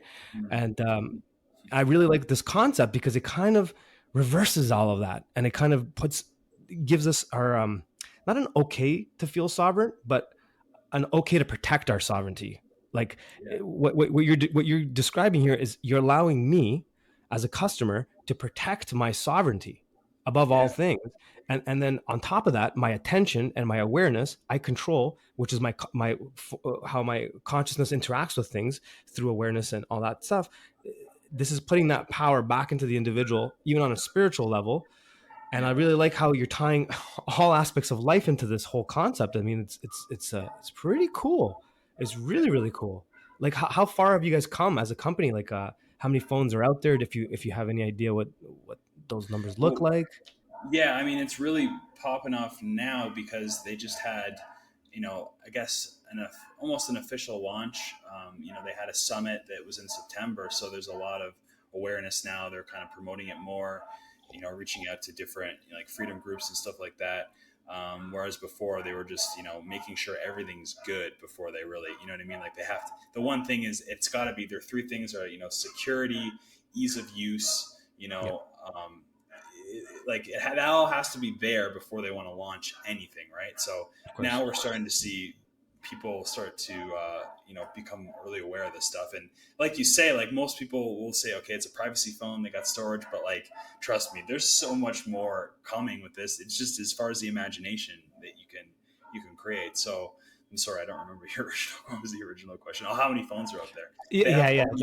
Yeah, they have phones everywhere. So there's a big community. Like, so well, let me just give some background. So originally the company based all their open source patents in New Zealand, because New Zealand, Okay. believe it or not, has great open source patent laws, even though they are like super locked down right now. I mean, it's not all a black and white situation, and they No. have a connection there with the local Aboriginal people as well. And the company is based in the United States, and they offer their service right now to North Americans, their private SIM card service, to Canada, United States, and Mexico. but they do ship phones worldwide because the phones are unlocked and they can work on any major GSM network. They're going to be launching international service as we go. Places like Australia, probably UK. I would imagine are first on the list because there's just so many users there already, Yeah. and especially with what's going on there right now. I mean, Yeah. that's kind of technology is sorely needed there right now. Um, Absolutely. yeah, Absolutely. That's an understatement. yeah, yeah. Yeah. So yeah, as they go forward, they're going to have more opportunities for people to have like phone numbers anywhere. They're going to launch international VoIP, encrypted VoIP, so you can get like an international number everywhere. And this further takes it away from the traditional kind of cell phone system. And they're working on other forms of communication that are untraditional. That if the system were to go down, they can still operate. I can't really comment too much on that, but suffice to Oh, say, they really? are. Every Okay. time I bring something up, like, okay, so what if this happens? Like, what if this doomsday scenario? It's like they got a plan. I'm like, okay. I mean, you guys got covered. You got things covered. I hope you have good insurance policies. Well, Because what you this is just mentioned is a big one. That's a big one. yeah. So yeah, they're very forward looking to what's coming. I'm always surprised listening into when they're revealing like the next steps in the roadmap. I'm like, geez. I'm like, and they're a small team too, which is really cool. I think their motto is, a small team of developers that are like dedicated, united, and they're focused in their values. They can get a lot done. And they're going to looking to scale up as they go, but they're a tight team as it stands right now. So how did you get involved? Like, how did you like? You said you did some research on Google phones and you kind of ended up there, but like, how did you get Yeah. involved? Well, we got the phone. I'm always someone that, again, like if I find something that's kind of obscure, but there seems to be a lot of utility and truth into it, I research it to the nth degree. Yeah. Right. Um, my girlfriend at the time and I were already looking for a solution to this because we already knew this problem existed. But just like everybody, it's like you look at the problem, you're like, we can't fix this. Like, Yeah. how do you get away from this? It's like all Yeah. pervasive. It's like the boot is on all of us, and it leads to a lot of pessimism. Oh my God, I'm having trouble with that word, man. You become Pessimist. very, very, very pessimistic very quickly. Most Yeah. people. Yeah. So, we looked into all of the different options, probably the same one that you looked into and you have right now. And once I think, yeah, 100%. My girlfriend at the time pointed them out, and I'm already, in touch with like blockchain and crypto and stuff like that. So I recognized what they were doing once I looked into it a little bit, and I was like, okay, this is really interesting. Like, I really want to pay attention to this. And the more I dug, I was like, yep, this is good. So we got it. We used it. We loved it. I just started learning, getting involved with the company, hopping on calls with them, and just learning everything that I could. There wasn't really a lot of information out on the technical side of things, but they have a really cool opportunity to actually jump on calls every week with some of the lead people in the company, and you can actually do Q&As with them. So I just took advantage of every opportunity to ask questions and really understand. And it just led to a point where, like, dude, this stuff aligns with my values. Like, I'm passionate about crypto. It's just like one of the areas of things I'm passionate about. Decentralized technology is like, why not? Why wouldn't I want Yeah. to put my time and energy behind this? And they have an opportunity for people to build a business that see the value, and they want to let other people know about it. Yeah, no, I think you got in with some good people there. I really like that because I bought the phone that I bought, but I'm planning on getting a couple others from other. So I'm probably gonna, after we get off, I'm probably gonna talk to you about grabbing one from you guys as well because my intention was to get a few. I have a few people that I have with me that I'd like to get off the bullshit phones and start Sure. handing them these phones, right? And because we're at the beginning of this, and this is like literally the very beginning of like the Yeah. whole concept of taking it, there's going to be a lot of guinea pigs, try things out, and I want to be one of those guinea pigs. And so because like I really want to support this, what's happening with the decentralized ways of thinking, agorism, anarcho-capitalism. I really want to be a part of it more than I already am, and kind of like really help this kind of move forward. So you guys definitely have my support. Yeah, vote with Um, your dollars. It doesn't matter which exactly, company you go with. Like, exactly. use privacy coins. Get out of the banks as much as Yes. you Yeah. can. Yeah. Buy a de-googled phone, buy Yeah. a clear phone. Doesn't matter. Yeah. Every dollar that you spend in that direction is going to make the world a better place. There's no time for Exactly. tribalism now or anything like that. Exactly. follow your intuition Yeah. and, do your research both ends, and, vote with your dollar. Absolutely. And that goes for all the platforms as well. Like, just don't stick with one, get on a couple, try them out. You Yeah. might We find need one lots of different ones. We need exactly. abundance. We need competition. We need free market. We Exactly. need free And market. that's what I like about this community that's being built. There is no competition. It doesn't feel like that. Even with like people sharing information, people building platforms, people and technology, they're all kind of like working together, and you kind of see that. And it's really cool. Like if we step back from all the noise that we keep hearing about what's going on in the world, there's actually something really beautiful happening. And it kind of reminds me of what was going on like around 2004, 5, 6, 7, 8. I don't know if you remember back in those days, the internet was kind of like felt free, and we know now it wasn't, but it did feel free, Yeah. and people were dropping crazy documentaries and information was getting out there, and people were kind of like working together. And then you saw podcasters like linking up with each other and sharing information. It kind of feels like that renaissance again, but the difference is they're trying to tell us that that's not happening, that there's nothing but doom and Right. gloom. You only have two choices: take the Yes. vax or go to jail. You know what I Right. mean? 'Cause they're scared. They know the They are. power. They They know the are. power. They know the Yes. power on every level. They know Yes. someone, maybe not the lower level things, but like at some level, they know the power of the human being. They know the Yes. power Yes. of the spirit. They know the Yes. power of the decentralized technology, because it is Yes. like Yeah. nature is a decentralized technology, right? We're Yes. dealing with the Yes. power of nature. A Absolutely. wise man once said, "You can never create anything outside of nature. It's already there. We're Yeah. just kind of replicating it. We think we're making it better, but you know, it's so they if anybody understands their true power, where they come from, they understand the power of decentralization. That's what they're scared of, Yeah. right? Absolutely. That's why the boot is coming down so hard.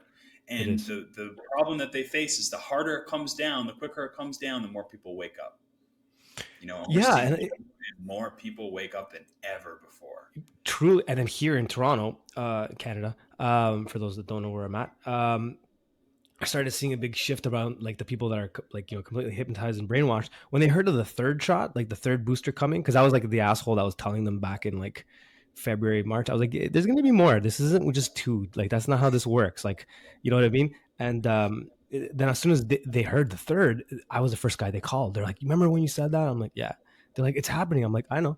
And they're like, "Do you think this will ever end?" I'm like, "No, man. I told you it's not going to end. That's not about this kind of stuff."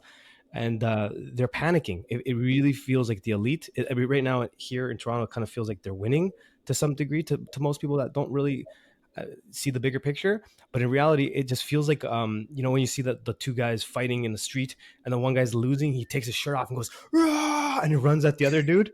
It kind of feels like that's what's happening. It's like their last hurrah, just to come and get Yeah, us.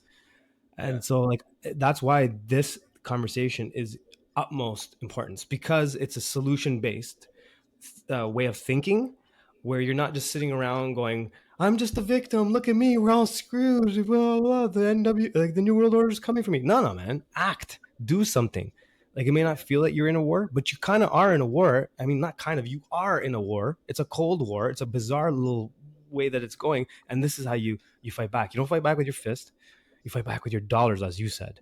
And you fight back with your mind and your decisions, how you make your choices. Do you watch that video on YouTube or do you go to Odyssey? You know what I mean? Like it's as simple as that. And like going back to the concept of agorism and community and family.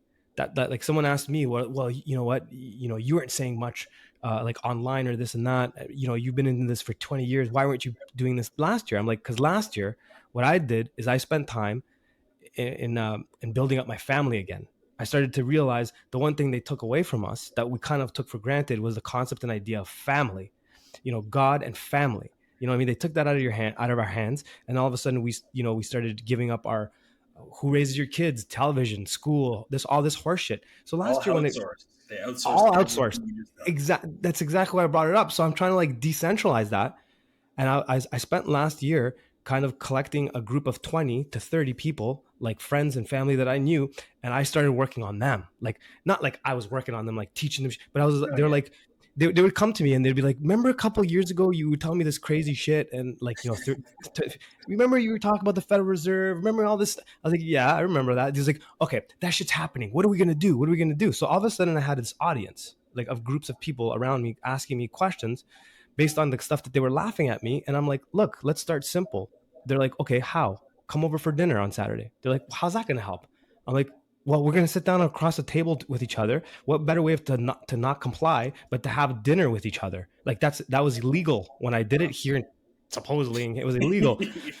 So what did I do to my big fuck you was that on a Saturday, like, go to your protest, do whatever you got to do. But for me, you know how I started saying fuck you? I homesteaded. Stayed home and Yeah, we jarred fucking pickles.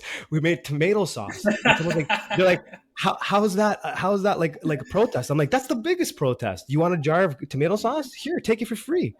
You know what I mean? Like those little yeah, things are how you can decentralize, put community back together in your real world, and then take those ideas and go online and do the same thing. Like that's how Paul and I are talking right now. absolutely, Like right now, what you and I absolutely. are doing, this is exactly what I mean. This is Yeah, family.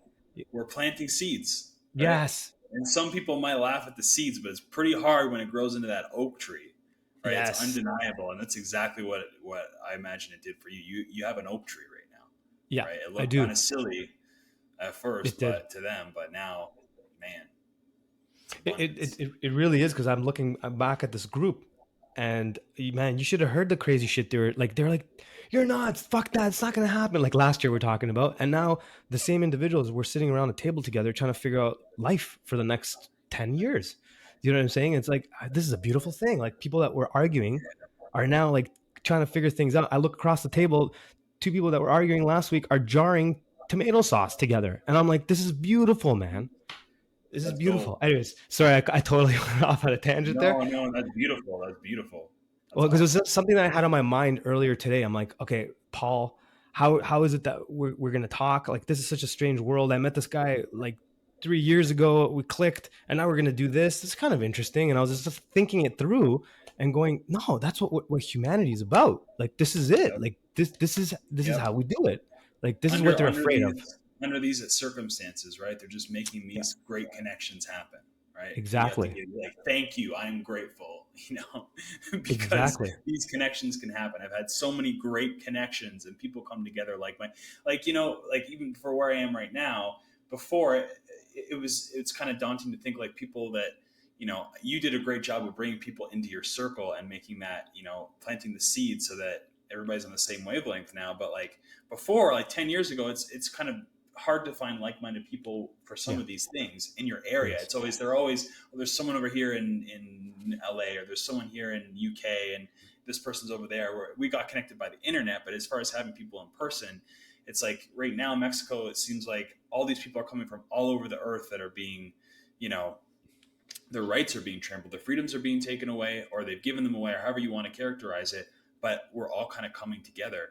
And just Yeah, like you did, you came together where you were, and you had the foresight and the wisdom to plant those seeds to bring people together under the pretense of this thing we could have called the atrocity or the bad thing, right? But we yeah. can frame this also as the old systems crumbling. All the institutions that we put had all these illusions that they had all these power, they're going to hopefully crumble underneath their own weight, and we're going to Hmm. build new systems with the ashes. So hopefully, the controlled demolition of all of the control systems doesn't blot out the sun, but leaves enough sunshine so that we can grow our vegetables and live in a new world, a better world.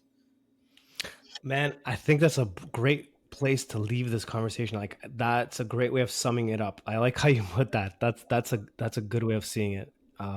Listen, I'm definitely gonna have you back, and we're gonna go a lot deeper into all of these subjects. Um, so tell everybody where they can learn more about you and everything that you do, and your phone. Yeah. So right now, it seems like the place I'm most connecting with people seems like everybody's exodusing over to Telegram. So I Hmm. have a public group there, which I'll get you to link in the comments below. Absolutely. They can also reach me at my email, digitalfreedomtactics@protonmail.com. Between those two avenues, I think that's where I'll see things come in. I mean, there's a million different ways to get a hold of me, but let's like keep it simple, I think. Yeah, definitely. Just send me that, and I'll make sure I put it into the underneath the show notes, as they say. Yeah, I'll give you a link to the phones as well, so if people want to check that out in the meantime before we do the deep 100%. Absolutely, 100%. Paul, thanks, man. Thank you. This is an awesome conversation. Oh yeah, I can't wait for the next. Yeah, same. Igualmente, as they say in Mexico. What did they say? What did they say? Igualmente. It's like I Okay. agree. Oh yeah. Okay. Okay. Oh, I think I heard that in a song. Yeah, maybe. Okay. All right. Take it easy, brother.